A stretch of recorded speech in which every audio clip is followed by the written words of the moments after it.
భౌగోళికంగా సింధు ప్రాంతం పాకిస్తాన్లో ఉండవచ్చు కానీ నాగరికత పరంగా సింధు ప్రాంతం భారత్దే అంటూ గతంలో ఎల్కే అద్వానీ చేసిన వ్యాఖ్యల్ని రాజ్నాథ్ సింగ్, రక్షణ శాఖ మంత్రి రాజ్నాథ్ సింగ్ రీసెంట్ గా ప్రస్తావించారు సార్.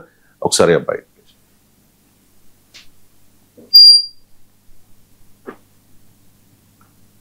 राजनाथ वाइट। यहाँ पर आदरणीय लाल कृष्ण आडवाणी जी का भी जिक्र करना चाहता हूं। हमारे नेता थे, आज हैं। आडवाणी जी ने अपनी एक पुस्तक में लिखा है कि सिंधी हिंदू और विशेषकर उनकी पीढ़ी के लोग अभी भी भारत से सिंध को अलग करने की बात को स्वीकार नहीं कर पाए हैं।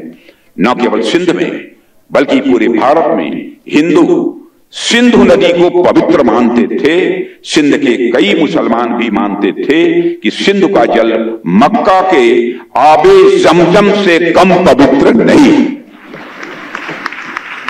यह मैं उनका कोट बतला रहा, यह आडवाणी जी का कोट। आज सिंध की भूमि, मेरे बहनों भाइयों, यह भारत का हिस्सा भले ही न हो, लेकिन सभ्यतागत रूप से सिंध हमेशा भारत का हिस्सा रहेगा। और जहां तक जमीन की बात है तो बॉर्डर तो बदल सकते हैं, क्या पता कल को सिंध भारत में फिर से वापस। लेकिन सिंध के हमारे लोग जिन्होंने सिंधु नदी को पवित्र माना है, हमेशा हमारे वो अपने रहेंगे, वो चाहे कहीं भी हो। सर, సింధు ప్రాంతం మళ్ళీ భారత్లో విలీనం కావచ్చు అంటూ ఉన్నారు సార్. అండ్ ఈ నాగరికత పరంగా సింధు ప్రాముఖ్యత ఏంటి? సింధు ప్రాంతం మళ్ళీ భారత్ లో కలిసి నాగరికత ప్రాముఖ్యత కాదు అక్కడ ఇష్యూ వల్ల. నాగరికత ఆధారంగా పొలిటికల్ జాగ్రఫీ ఉండదు, అది పాయింట్. అది ఒక దేశంలో భూభాగాన్ని మరో దేశం మా దేశంలో కలుస్తుంది అనడం ఇండియా ఫారిన్ పాలసీకి విరుద్ధం. ఇప్పుడు పాక్ ఆక్యుపైడ్ కాశ్మీర్ మనది గనక మనం అంటాం, అది భారత భూభాగంగానే భావిస్తాం గనక ఈ రోజు కాకపోయినా రేపు పాక్ ఆక్రమిత కాశ్మీర్ భారతదేశంలో భాగం కావాల్సిందే. కానీ సింధు పాక్ ఆక్యుపైడ్ కాశ్మీర్తో కాదు. Sindh is a territory of Pakistan. ఇప్పుడు నాగరికత అంటే 1947 ముందు అంతా ఒకే దేశం కదా. నిజమే, ఎల్కే అద్వానీ సింధు ప్రాంతం నుంచే వచ్చారు, జ్యోతి బాసు మీకు ఢాకా నుంచి వచ్చారు. సో అప్పుడు ఉమ్మడి రాష్ట్రంలో ఉన్నప్పుడు మీకు అమర్త్య సేన్ నేటివ్ ప్లేస్ కూడా ఢాకా. ఆయన ఇండియన్ అమెరికన్ అంటారు తప్ప బంగ్లాదేశ్ అమెరికన్ అనం కదా. సో ఇలా మనకు 1947 కన్నా ముందు ఇదంతా ఒకే దేశం కదా. ఆ మేరకు వస్తే నాగరికత కల్చర్ అనే దేశమే కాదు. ఇప్పుడు ఇండోనేషియాలో ఎయిర్లైన్స్ ఉంది. ఇండోనేషియా 99% ముస్లిం కదా. ఇండోనేషియా ఎయిర్లైన్స్ పేరు గరుడా ఎయిర్లైన్స్. మీరు గూగుల్ కూడా కొట్టండి వస్తుంది, గరుడా ఎయిర్లైన్స్ ఆఫ్ ఇండోనేషియా అని. గరుడా అంటే ఏంటి? శ్రీ విష్ణుమూర్తి వాహనం. ఈవెన్ భారతదేశంలో కూడా గరుత్మంతుని పేరిట ఎయిర్లైన్స్ లేవు. గరుత్మంతులు వాయువేగ మనోవేగాలకు ప్రతీక కదా. గరుత్మంతుని వేగం ముందు ఎవరూ నిలబడలేరు, వాయువేగ మనోవేగాలపై ప్రయాణం చేస్తారని. సో ఎయిర్లైన్స్ కు గరుడా ఎయిర్లైన్స్ అని పెట్టుకున్నారు. ఇండోనేషియా ఒక ముస్లిం కంట్రీలో మీకు ఇండోనేషియాలో ఇప్పటికీ కూడా మీకు కాళీ మంతన్ అని ఒక ప్లేస్ ఉన్నది నాకు గుర్తున్నంత వరకు. సో మీకు ఇండోనేషియాలో ఇప్పటికీ కూడా కొన్ని ఐలాండ్స్ లో మీకు రామాయణ మహాభారత ఎపిక్స్ సంబంధించినటువంటి ప్లేస్ వేస్తుంటారు. మీకు that's a part of the culture ఉండొచ్చు. అట్లాంటి ఇప్పుడు కందహార్ ఉంది, అది గాంధార దేశం అని నమ్మకం. ఇప్పుడు మీకు అక్కడి నుంచే వచ్చారని, సింధు నుంచే సైంధవుడు పాలించిన ప్రాంతం అది. సో అని చెప్పి అదంతా మాదే అంటే ఎట్లా అని చేరిపోతే, ఇప్పుడు కంపోజియా అంటే కాంబోజ దేశం, సుమిత్రా దీవులు అంటారు. అంటే దశరథుని 3వ భార్య సుమిత్ర అక్కడి నుంచే వచ్చిందని ఒక నమ్మకం. సో అక్కడి నుంచే వచ్చింది అని మీకు అక్కడ. ఇప్పుడు మీకు సౌత్ ఈస్ట్ ఏషియాలో కూడా శ్రీకాకుళంలోని శ్రీకూర్మ దేవాలయాన్ని పోలినటువంటి ఆలయాలు ఉంటాయి. ఇప్పుడు డల్లాస్లో పోతే నీకు మొత్తం మన భారతదేశంలో కనబడుతుంది. అందులో చెప్పి డల్లాస్ ఇయ్యాల కాకపోతే రేపైనా భారత్లో ఏకమవుతుంది అంటే అంగీకరిస్తామా? కల్చర్ ఉంటుంది. ఇప్పుడు మెక్సికో నుంచి టెక్సాస్ అమెరికాలోకి చేరింది, ఒక రకంగా ఆక్రమించుకున్నది. కానీ ఇప్పుడు టెక్సాస్ అమెరికాలో ఉంది, కానీ మెక్సికో లేదు కదా. మీకు న్యూ మెక్సికో అనే ఒక స్టేటే ఉంది. అవన్నీ మీకు కాలిఫోర్నియా కూడా ఒకప్పుడు మెక్సికో ప్రాంతం. సో చారిత్రకంగా దేశాలు ఏర్పడుతున్నాయి, అవన్నీ ఆక్రమించుకునేవి. ఇప్పుడు మీకు అలాస్కా అయితే రష్యా నుంచి కొనుక్కున్నది. ఇది అలా కాదు కదా, దేశం విడిపోయింది, విడిపోయాక కొన్ని ప్రాంతాలు ఉన్నాయి. నాగరికత అంటే మన ఇప్పుడు శ్రీలంకకు కూడా సివిలైజేషనల్ లింక్ ఉంది మనకు. మన సీతమ్మ తల్లి రావణుని లంకలో బంధించబడలేదా అని చెప్పి శ్రీలంక కూడా మాది అని అనలేదు కదా. సో అందువల్ల ఇలా మనం కంక్లూజన్కి రాలేము. కొన్ని సందర్భాల్లో culture and history difference, politics different. నేషన్ను మతం ఆధారంగా మనం దేశాలను నిర్వచించలేము. మతం ఆధారంగా కాదు, భాష ఆధారంగా కూడా దేశాన్ని నిర్ణయించలేము. ఇప్పుడు మన తెలుగు వాళ్ళు అమెరికాలో పౌరులుగా ఉన్నారు, వాళ్ళు తెలుగు వాళ్ళుగా ఉన్నారు కానీ అమెరికా పౌరులు కదా. వాళ్ళకి నాకు అమెరికా దేశాన్ని లాయల్టీ లేదనుకోండి, వాళ్ళని ఉండనిస్తారు అక్కడ. నీ మతం వేరు కావచ్చు, భాష వేరు కావచ్చు, ఈవెన్ నీ బ్యాక్గ్రౌండ్ వేరు. దేశం అంటూ వచ్చినప్పుడు వాళ్ళు అమెరికా పౌరులు అవుతారు, భారత పౌరులు కారు కదా. అందువల్ల నాగరికతను పొలిటికల్ జాగ్రఫీని కలపకూడదు.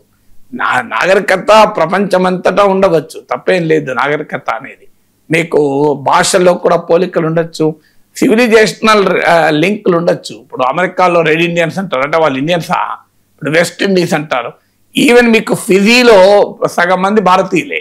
ఇప్పుడు మీకు మారిషస్లో ఇండియన్ ఆరిజిన్ వల్లే నీకు ప్రైమ్ మినిస్టర్ ఉంటారు, ఎందుకంటే ఒకప్పుడు భారతీయులే మారిషస్లో వెళ్ళారు, చాలా ఎక్కువ మంది ఉంటారు. ఈవెన్ వెస్ట్ ఇండీస్లో కూడా చాలా మంది మీకు ఇండియన్స్ ఉంటారు, వాళ్ళ పేర్లు కూడా మన ఇండియన్ పేర్లే ఉంటాయి. సో ఈ కల్చరల్ రూట్స్ ఉండడం వేరు. ఇప్పుడు ఫిజీ ప్రెసిడెంట్ ఉన్న మహేంద్ర చౌదరి అని, పేరే మహేంద్ర చౌదరి, హర్యానాకు చెందిన అతను. సో ఇలా మీకు బీహార్కు చెందిన వాళ్ళు బోలెడు మంది వెస్ట్ ఇండీస్లో ఆ ప్రధానమంత్రి స్థాయికి కూడా, పార్లమెంట్ మెంబర్ స్థాయికి కూడా వచ్చారు, దుబేలు ఇట్లాంటి పేర్లు ఉన్న వాళ్ళు. So let us not mix culture religion. అంటే దివాళీ కూడా వైట్ హౌస్లో నడుపుకున్నారు. మీకు దివాళీ వైట్ హౌస్లో జరుపుకున్నారు కనుక ఎన్నడో ఒకరోజు వాషింగ్టన్ డీసీ కూడా భారతదేశంలో భాగం అవుతుంది అని అంటే ఎట్లా? ఇప్పుడు మీకు నేను శాన్ ఆంటోనియోకి వెళ్ళాను, టెక్సాస్లో. అక్కడ శాన్ ఆంటోనియోలో అధికారికంగా city government, city mayor Deepavali ఉత్సవాలు నడుపుతాడు. 20,000 మంది వస్తారు రివర్ ఒడ్డుకు. ఆ రోజు వెళ్ళాను నేను. సో ఎందుకు? That's a culture is different, civilization is different, మీకు పొలిటికల్ బార్డర్స్ ఆర్ డిఫరెంట్. ఈ రెండింటిని మనం మిక్స్ ఎప్పుడు చేయకూడదు. అలా చేయడం వల్ల ఏమైతుందంటే ఎక్స్ట్రా టెరిటోరియల్ అంబిషన్. దేశ రక్షణ మంత్రి ఒక దేశ భూభాగాన్ని మా భూభాగం అనడం కోరు, వాడు ఒప్పుకుంటాడా? ఇప్పుడు దానివల్ల పాకిస్తాన్ కశ్మీర్ మాదే అనడానికి మనం ఒక ఆర్గ్యుమెంట్ క్రియేట్ చేసిన వాళ్ళం అవుతాం. అన్ఫార్చునేట్లీ ఇలాంటి స్టేట్మెంట్లు బార్డర్లో ఉద్రిక్తతలను పెంచి రాజకీయ ప్రయోజనాలకు ఉపయోగపడుతుంది. చెల్లి అందరు సపోర్ట్లు కొడతారు, ఖతర్నాక్ ఉంటుంది. కానీ అల్టిమేట్గా మీకు అది సమాజానికి ఎంత మేరకు మంచిది యాక్సెప్ట్ చేయలేం కదా. ఇప్పుడు మీకు పాక్ ఆక్యుపైడ్ కాశ్మీర్ భారత్లో భూభాగం, ఖచ్చితంగా దాన్ని భారతదేశంలో ఎన్నడైనా అంతర్భాగం చేసుకోవాల్సింది, అందులో డిస్ప్యూట్ లేదు. కానీ సింధు నది, ఎస్ సింధు నది ఇది కామన్ హెరిటేజ్ కాదని అనరు. సింధు అన్న పేరు నుంచి హిందూ అన్న పదం వచ్చింది. ఇప్పుడు కొంతమంది హిందూ మత గురువులు కూడా అసలు ఇది వైదిక ధర్మము, సనాతన ధర్మం అనాలి తప్ప హిందూ అనకూడదని వాదించే వాళ్ళు కూడా ఉన్నారు. ఎందుకంటే హిందూ అన్న పదం చరిత్రకారులు చెప్పేది పర్షియన్ అండ్ అరబిక్ వర్డ్. అది సింధు అన్నదాన్ని వాళ్ళు హిందూ అన్నారు. మీకు అందుకే ఎక్కడ రామాయణ, మహాభారత, భగవద్గీత, ఉపనిషత్తులు ఎక్కడ హిందూ అన్న పదం ఉండదు నాకు తెలిసినంత వరకు. ఎక్కడ హిందూ అన్న పదం మీకు భగవద్గీతలో కనబడుతుందా? ఎందుకు అంటే హిందూ అనేది సింధు నది ప్రాంత ప్రజలకు ఒక ఇండికేషన్. అందువల్ల సింధు నది పవిత్రత తప్పేం లేదు. ఇప్పుడు బ్రహ్మపుత్ర నది ఉంది, బ్రహ్మపుత్ర నది మనకు పవిత్ర నది, దాని పేరే బ్రహ్మపుత్ర. కానీ చైనా నుంచి వస్తుంది నది, చైనాలో వేరే పేరు ఉంది.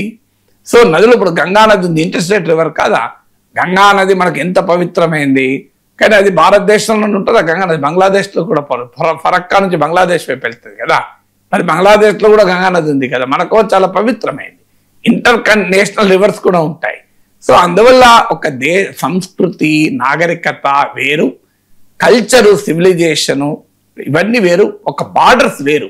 మీకు ప్రపంచం గ్లోబలైజ్ అవుతున్న తరుణంలో అనేక దేశాల్లో కల్చర్ ఎక్స్చేంజ్ అవుతూ ఉంటుంది, రకరకాల రూపాల్లో ఎక్స్చేంజ్ అవుతూ ఉంటుంది. దట్ డజంట్ మీన్ మనము ఒక దేశం మరో దేశం కాదు కదా. దేశాలు వేరు, కల్చర్ వేరు. కల్చర్ను దేశాలను కలపడం వల్ల ఏమవుతుంది అంటే ఎక్స్ట్రా టెరిటోరియల్ అంబిషన్స్, అంటే భారతదేశం ఫారిన్ పాలసీ పైన లేని అనుమానాలు, ప్రశ్నలు లేవనే అవకాశం ఉంటుంది. పాక్ ఆక్యుపైడ్ కాశ్మీర్నే మోడీ 11 ఏళ్ళుగా తీసుకొచ్చుకోలేకపోయాడు. సింధుని తీసుకొస్తామా? ప్రాక్టికల్గా జరుగుతుందా? ఇప్పుడు ఆ సింధు కూడా తీసుకొచ్చి నెత్తి మీద కుంపటి పెట్టుకుని ఏం చేస్తాం? ఇప్పుడు ఉన్నది సరిపోతలేదా మనకు తలనొప్పులతోని?